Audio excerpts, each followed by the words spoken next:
Hi everyone, welcome back to my channel. Hope you guys are all doing super well. So welcome to today's video. Today we're going to be discussing the passing of 26-year-old Elizabeth Salgado. Elizabeth was last seen in 2015, and since then there have been so many new developments in her case, but we still don't have any answers as to what happened to Elizabeth and who killed her. This case is crazy, you guys. I heard about this a few years ago and there really was not that much information. No leads, no suspects. It was just like a completely stagnant case, and in the past years there have been new developments, new things found. Hopefully by making this video we get more eyes on her case, and hopefully we have an answer soon as to what happened to Elizabeth. If you guys are new to my channel, welcome, bienvenidos. I hope you guys are able to subscribe down below so you guys can join the familia. Also, if you guys want me to cover any cases in the future, let me know in the comments down below so I can add it to my list. And again, I appreciate everyone that watches me, all the new members that have joined the familia. I really appreciate you guys, and I'm so excited that this channel has grown so much, and I don't know, I just really appreciate everyone that watches my videos, and I'm glad you guys enjoy them. Anyways, enough chit chatter, let's just jump right into today's case.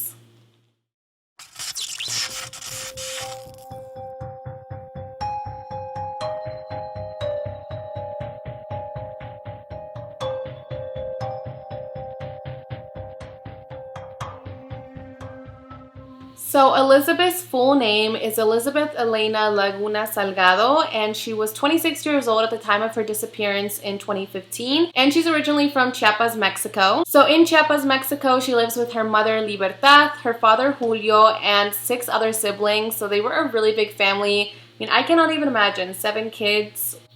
Girl, like that just sounds too crazy. Like, we're a family of 5 and I feel like it's chaotic every single day, so I can't even imagine being a family of 9. Like, I would go crazy. But she was really close to her parents, she was really close to her siblings, especially with her sisters. Like, they were best friends, they would do everything together, they would go shopping, they would talk every single day, share secrets with each other. So she was just really close with her family and enjoyed spending time with them. So Elizabeth and her family were Mormons, and they were active members of the LDS church. Elizabeth really enjoyed her faith and wanted to spread the word as much as possible, so she did missionary trips. She specifically did this missionary trip to Pachuca, Mexico, where she was there for like, I think a long time, like almost a year. And she was there spreading the word about the LDS church and talking to people about what it's like being Mormon and helping the community out, and she really enjoyed doing that. So when she came back from her missionary trip, she realized that she wanted to continue to do this and talk to people about her faith and wanted to reach a bigger audience. So she thought to herself, why not go to America and talk to people there and reach more people that way? So Elizabeth was really good at school. She always had straight A's. She was always on the honor roll. She never missed school. Like, she took it very seriously because she wanted to be a good role model for her siblings and show them that, you know what, you got to do good in school. You got to take this seriously so that you can have a better future and have a better life. So she really enjoyed studying, and she ended up getting a degree in industrial engineering. So Elizabeth was going to get her master's degree, but she decided to take kind of like a gap year and like a break because she wanted to focus on her faith, and she wanted to go to America to reach more people and talk to more people. So she told her parents, listen, I'm not going to go to college again. I'm not going to go do my master's. I'm going to go to America and enroll myself in a school to teach myself English, and I'm going to spread our Mormon faith to the people over there, and that's just what I'm going to do. So at first, Elizabeth's family was like, what? Like, that seems kind of bold. You don't know English. I mean, you're going to have to apply for like a student visa. How are you going to afford to live in America? Like, they were kind of just thinking, you know, this kind of seems like a crazy idea. So Elizabeth's mom, Libertad, has 2 brothers that were currently living in Provo, Utah. So Libertad told Elizabeth, you know what, why don't you go to Provo, Utah, because you at least have family there, and in a way you know people there. You're not just going to like a random part in America where you don't know anyone, plus you don't know the language. Like, at least you have your uncles there to help you out if you need it. Her family was sad that she moved because, like I said, they were really close. So the fact that she was going to go all the way to America by herself and they weren't going to see her for a while made them sad. But she reminded her family that she was doing this to better herself, to learn English, to get better opportunities, and just try something new. And she was really excited for this adventure. Plus, Elizabeth did a lot of research about Provo, Utah, and she saw that they have a really big Mormon community. They have a very active LDS church there, and it's also like a very safe place. So she's like, nothing's gonna happen to me. I'm way safer being over there than over here. So in March of 2015, Elizabeth got a student visa. She enrolled herself in an English school and she moved to Provo, Utah. So in Utah, Elizabeth had 2 uncles, Rosenberg and Rudy. Rosenberg and Rudy had been living in Utah for a few years now, and they moved for the same reasons as Elizabeth. They just wanted better opportunities. They wanted a new adventure. They wanted to learn English. So they had already settled down in Utah. And when Elizabeth moved there, she didn't move in with them. She ended up getting her own apartment, and she kind of just wanted to be independent, but she liked that she had her uncles there just in case she needed something. She at least had family that she was able to talk to and depend on. So Elizabeth moved into an apartment complex that was kind of close to where her school was, and it was also right next to BYU University. So there was a lot of college students living at this apartment complex. So when Elizabeth moved into the apartment, she had 3 roommates that didn't speak any Spanish. And at this time, Elizabeth did not know English whatsoever, so she was kind of like, how am I supposed to bond with my roommates if we literally cannot communicate? So she kind of struggled to make a relationship with her roommates because the language barrier, and then also she said her roommates were really cold towards her and they were really dirty. They never cleaned up after themselves, and they always had people over and just didn't include her or even say like good morning to her or anything like that. So she would call her family back in Mexico, and she's like, you know what, I cannot live here with these roommates. Like, I feel really uncomfortable because it just seems like they don't like me, they don't want to bond with me, and I just don't like that they're messy people. So she went and complained to the managers at the apartment complex, and they were able to move her to another unit where now she had 3 other roommates that didn't really speak English that well. They were from Korea, but they were way nicer to her than her first roommates were. So now she was finally settled into an apartment where she felt comfortable. She didn't feel like it was like a messy situation, and she was just ready to take on this new adventure and make new friends. So since Elizabeth couldn't really communicate with her roommates and make a friendship with them, she decided to focus on her faith. She decided to focus on the LDS church, and she would frequently go to activities at the church.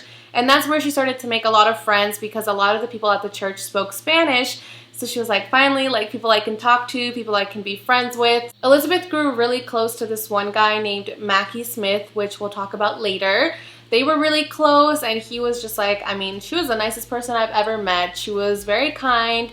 Even if she didn't speak the language, she would still try to find a way to communicate with you and be your friend. And he also said that she was really pretty, so she would get hit on by a lot of the guys at the church, and just like guys in general. Like, they would be going to a restaurant and guys would come up to her and ask her out, or they would be walking down the street and guys would tell her she's pretty. So he said that she attracted a lot of guys, but she always rejected them and said she didn't want a boyfriend, she didn't want to date anybody, but that she was very humbled and flattered that they thought she was pretty and that they wanted to date her. So she was making friends at the church, and then she also ended up getting a job at a local Mexican restaurant as a waitress. So she was making friends with the people at the restaurant, and it seemed like things were going really well for Elizabeth so far. So while Elizabeth was in Utah, she would keep in frequent contact with her family. So they would talk every single morning, and then they would talk before bed. So it didn't seem like there was that much of like a time difference or distance between them, because they would all talk when they woke up.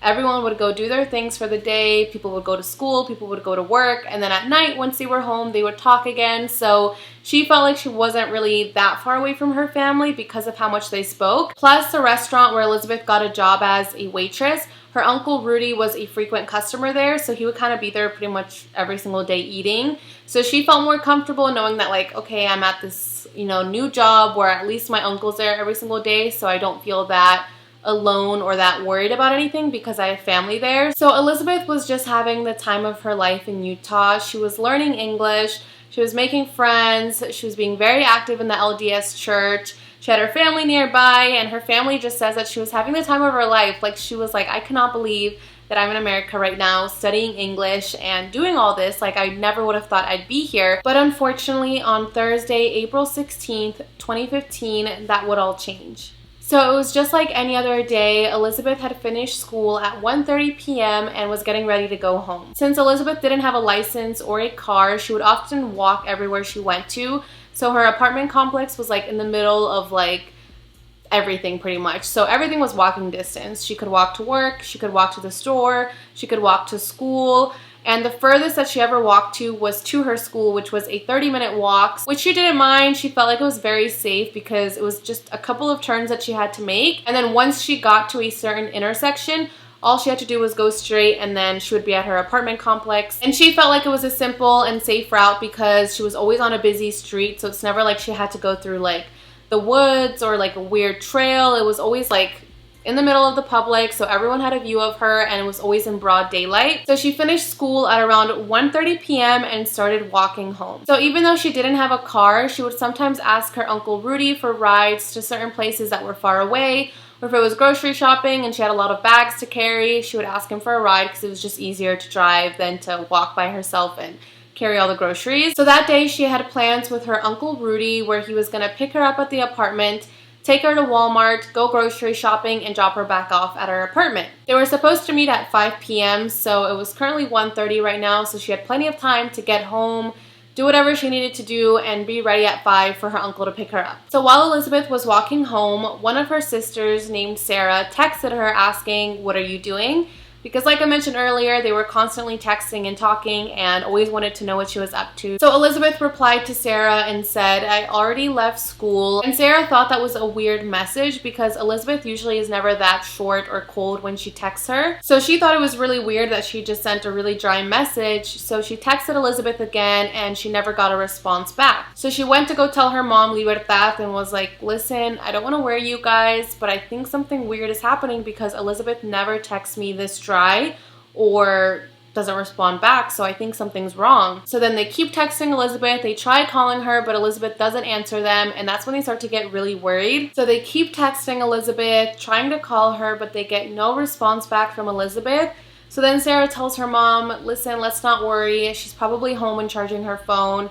Maybe she's in the shower, maybe she's doing something else and just can't get back to us, so let's just give her a little bit of time before we start to freak out and go to crazy conclusions." So the day goes on, and at 5 p.m., Rudy shows up to Elizabeth's apartment ready to pick her up and take her to Walmart. So he texts Elizabeth and tells her that he's outside and ready to pick her up, but he doesn't get a response back from Elizabeth, so he's kind of like, well, that's weird. Normally she texts back right away and doesn't make me wait. So he decided to get down, walk up to Elizabeth's apartment, and knock on the door. So he knocks on Elizabeth's door and doesn't receive a response, so he stands there for like 5-10 minutes.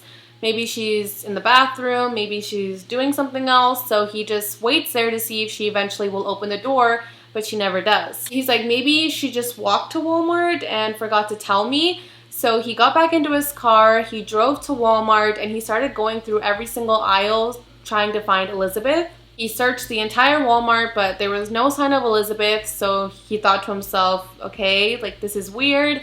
Maybe she got called into work last minute and wasn't able to tell me. So he drove to Elizabeth's work at the Mexican restaurant, and when he walked in, Elizabeth was not there. So now he's like, okay, where could she possibly be? I mean, it's been a few hours now and she still hasn't called me to tell me she can't make it to Walmart or that she's somewhere else. So he started to get really worried. So he's like, you know what? I'm going to go check her school. Maybe she had to go back to school for something. She forgot a book. So he went to Elizabeth's school and the school was like, no, we haven't seen Elizabeth at all. So then he starts to get a little bit worried because he just thinks it's weird that she didn't communicate to him that she no longer needed a ride from him or that she couldn't make it to Walmart anymore. So before freaking out, he just thinks to himself, you know what, maybe she went out with some friends from church because she was really active with them and always doing activities at the church. So probably made plans with her friends and forgot to tell me. So it's fine. I'm just going to go home and I'll talk to her tomorrow. So the next morning, Friday, April 17th, Elizabeth's mom, Libertad, wakes up and expects to have a bunch of messages from Elizabeth saying, my gosh, sorry I didn't call you yesterday, I was busy, or a good morning message from Elizabeth, or at least something to show that Elizabeth has her phone and is communicating. She wakes up, she checks her phone, and she has no messages from Elizabeth, and her heart just like dropped. She's like, this is not normal. She has not communicated with anybody since 1 p.m. the day before. Meanwhile, she's calling her brother Rudy and tells him, listen, Elizabeth has not talked to us since 1:30 p.m. yesterday.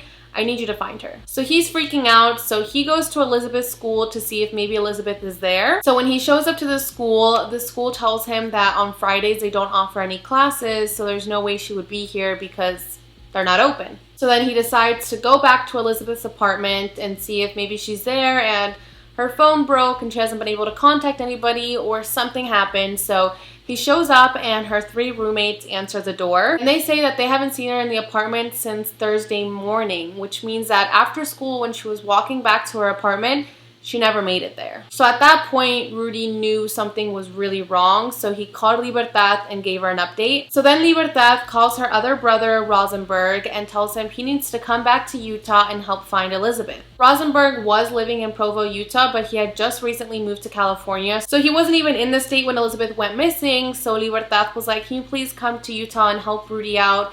Help him find Elizabeth, because we don't know where she is and we're starting to get really worried. Meanwhile, he calls Elizabeth's job and is like, listen, is Elizabeth working today? Does she have a shift today? Do you know where she is?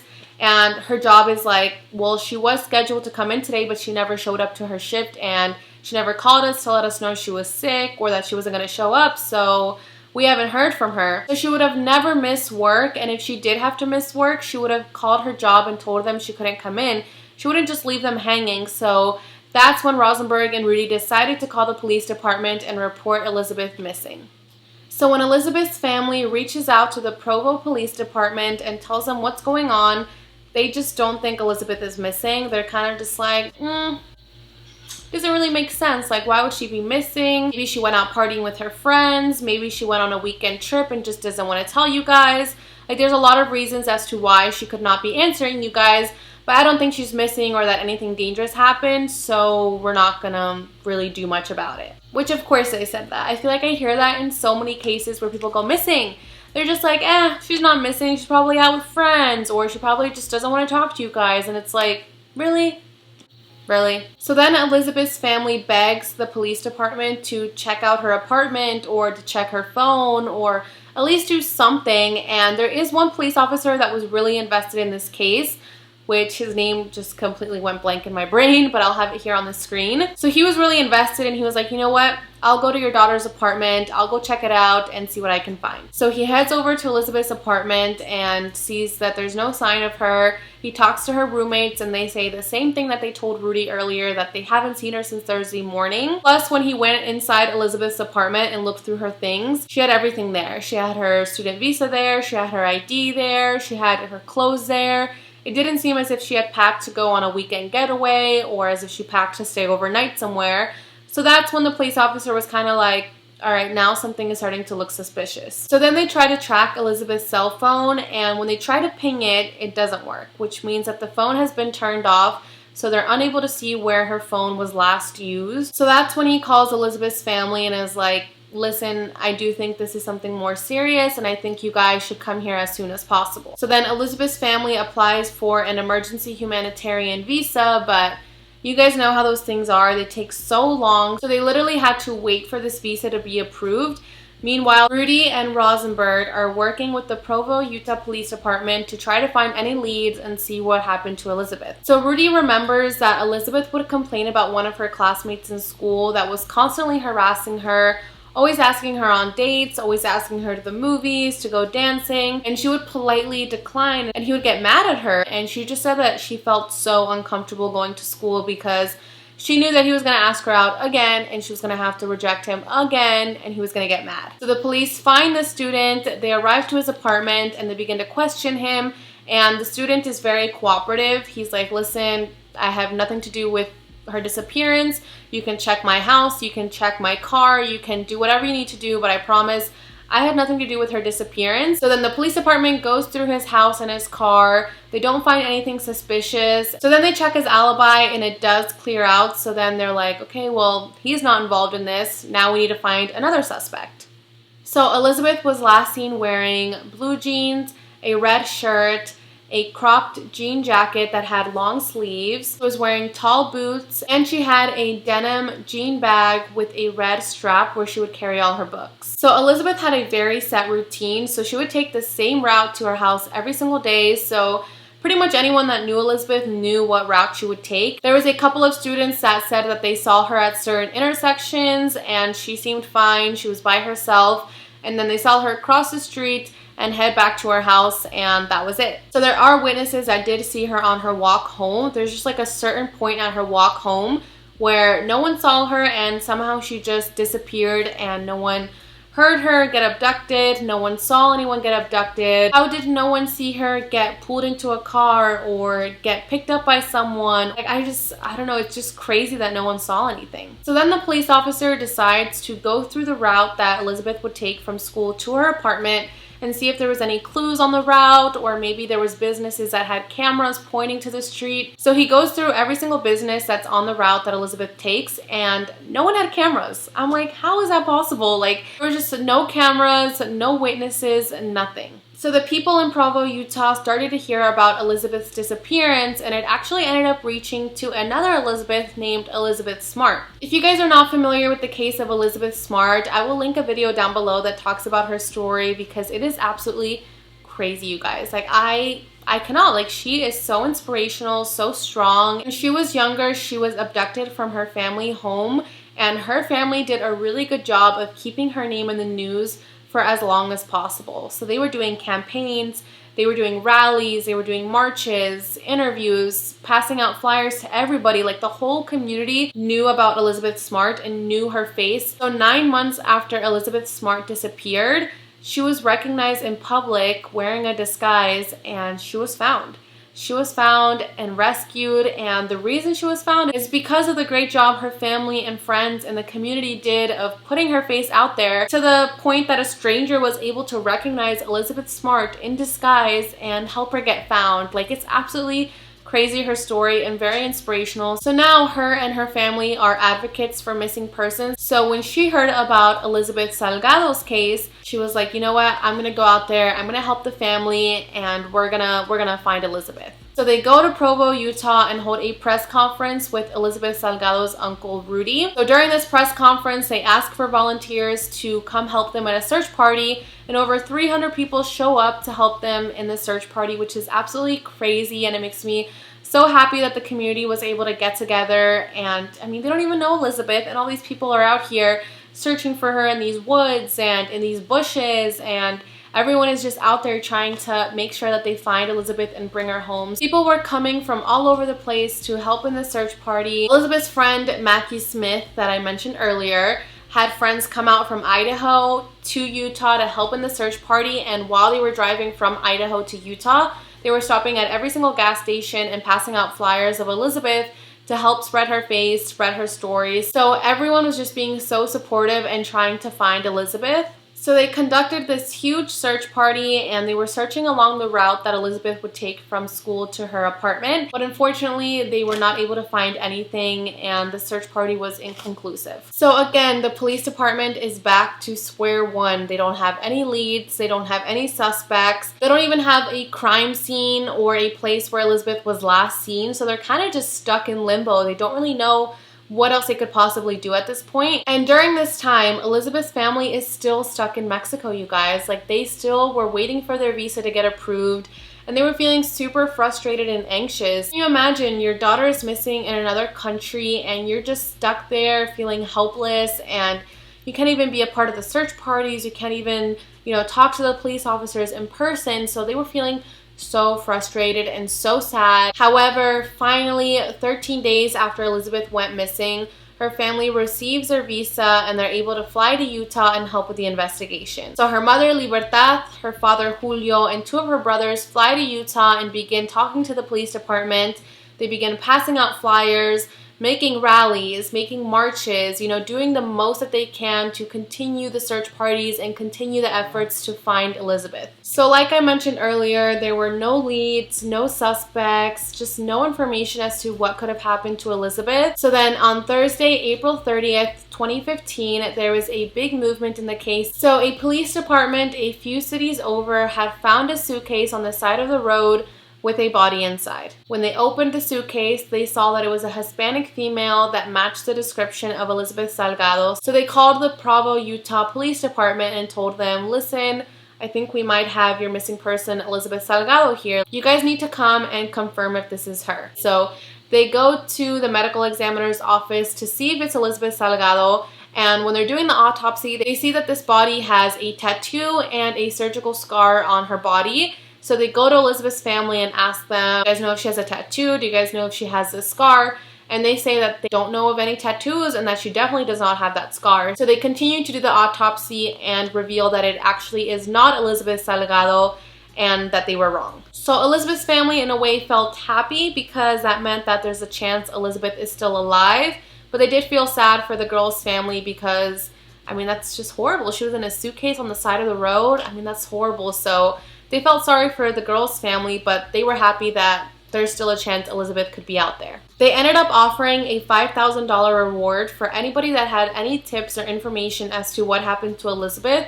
And with the help of local businesses and people in the community, they were able to raise that reward from $5,000 to $50,000. So at this point, the police were getting really frustrated. They were like, I mean, what else can we do at this point? Where else can we search? What else can we look at? And they started to think to themselves, maybe the uncles have something to do with it. Which I do understand the police perspective, because in most missing persons cases, it is usually someone that knows the victim, someone close to the victim, and sometimes even their own family members. And since Rudy was the last person that spoke to Elizabeth and was the one that was going to see her that day at 5 p.m., they started to think that he might be suspicious and he might be involved. So they decided to conduct a polygraph test on both of the uncles, and Rudy passed his, but Rosenberg failed his. So the police department was like, okay, you failed the polygraph test. This is a little bit weird. So they started investigating the uncles even more, and all of their stuff cleared out. Like, the police department was like, listen, now that we investigated them, we don't think they have anything to do with her disappearance.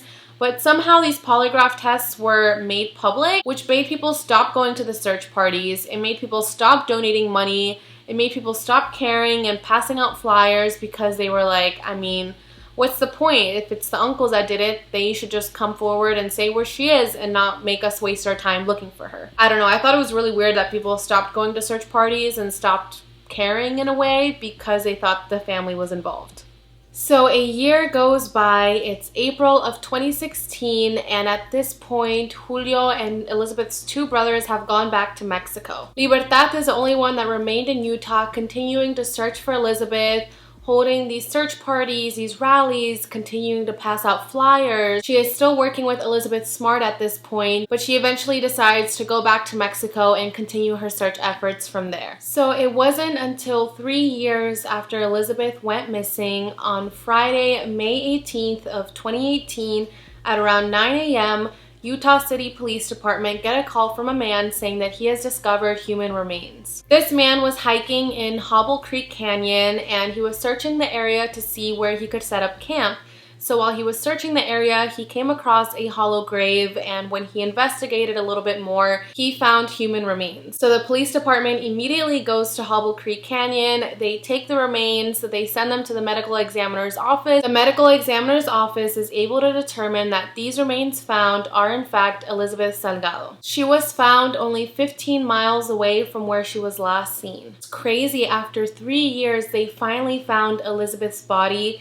And I'm sure this is not what the family was hoping to hear. I'm sure the family wanted to find her alive, but at least now they know what happened to Elizabeth, and they have her remains and are able to bury her and able to, you know, put her to rest peacefully. So the family was completely heartbroken when they found out that these were her remains. Elizabeth's mother, Libertad, was upset that it took them 3 years to find her daughter's remains when she was only 15 miles away from where she was last seen. So now that they had found Elizabeth's remains, everyone thought that the case was going to be closed soon, that they were going to be able to find out what happened to Elizabeth, find her killer, put him in jail. When the medical examiner's office conducted the autopsy, they were not able to determine a cause of death, so they don't really know how she passed away. So in 2019, the family decided to hire a private investigator named Jason Jensen. He was a part of a nonprofit organization called the Utah Cold Case Coalition. So he ended up going to the spot where Elizabeth's remains were found, and he brought a metal detector with him,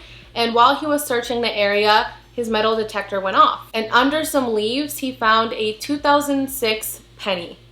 A penny. That is so random, so crazy, so weird, but he found a penny, and he decided to take it in and investigate to see if maybe the person that had buried Elizabeth had dropped this penny. So he went to investigate the penny, and they were able to find male DNA on this penny. So Jason is like, okay, we gotta find whose DNA this matches, because even if they weren't involved in Elizabeth's death, or, you know, they don't seem like a suspect, this person has to explain how their penny ended up at a site where human remains have been laying for the past 3 years. So either way, they want to find this person to talk to him and see how, his penny ended up there. So since Jason works for an organization that is nonprofit, they don't really have the resources and the money right now to conduct such extensive testing to see whose DNA this is, to create a profile off of this DNA to find a possible suspect. So since 2019, they have had no updates, you guys. They haven't been able to conduct this DNA test. And it's just so sad because the family has this one thing that could possibly lead them to a suspect, and they're not able to conduct the testing that they need because of how expensive it is. The family and Jason have this GoFundMe open where they're accepting donations to help them fund the process of getting these DNA results, investigating this penny, doing all the necessary tests that they need to make sure that this penny leads them to a suspect or leads them to a person of interest. So I believe all they're looking for is $5,000. So their GoFundMe is open, and I think it's only at like $300 right now. So I'll have a link down below if you guys would like to donate. But yeah, you guys, that's pretty much all the information I have on this case. It's absolutely crazy. I don't understand how no one saw her disappear. No one saw her get abducted. No one saw her leave. No one saw or heard anything. Like, it's absolutely crazy. So there are a couple of theories as to what could have happened to Elizabeth. So they think that most likely she went with someone that she knew because she had only been there for 3 weeks. She didn't really have a lot of friends. She didn't really talk to a lot of people. She only spoke to people that she trusted, which were either people from school, people from work, from the church, or her own family, which were her 2 uncles. So if she was walking home and someone pulled up to her that she recognized and told her, hey, I'll give you a ride home, or hey, like, do you want to go eat, or do you want to hang out? She most likely would have gotten in the car of someone that she knew. I think that's most likely what happened, that it was definitely someone that she knew that took her. I don't know how she ended at Hobble Creek Canyon. I mean, that was 15 miles away, so she definitely didn't walk there. She was definitely driven by someone, and God, I'm really hoping that this penny leads to something and that they're able to match the DNA to someone and finally give the family some type of answers and closure. So I personally don't think that the uncles are involved. I don't know, I don't get that vibe from them. They looked so upset in the interviews. They were crying, completely heartbroken. So I personally don't think that the family is involved in this. So a lot of people think that maybe Mackie Smith, her friend from the church, may be involved because in the interviews he does talking about Elizabeth, he makes it seem as if he's known Elizabeth her entire life. And he's only known her for 3 weeks. And in the interviews, he's like smiling. He's never crying. He's never upset. He's like has this big smile on his face. And a lot of people just get weird vibes from him. I don't know. I'm just saying, allegedly, a lot of people think he's involved. I definitely think this is a weird case. So I would love to hear your guys' opinions on what you think happened to Elizabeth. And again, my heart goes out to Elizabeth's family. I'm so sorry you guys had to go through something like this. This is absolutely horrific.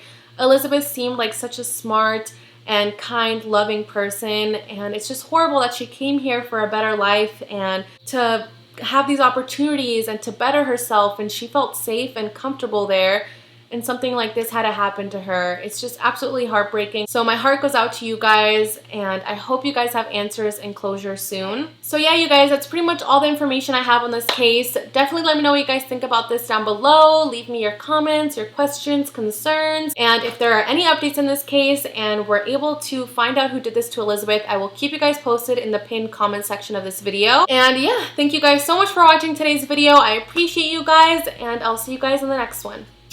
Bye, guys.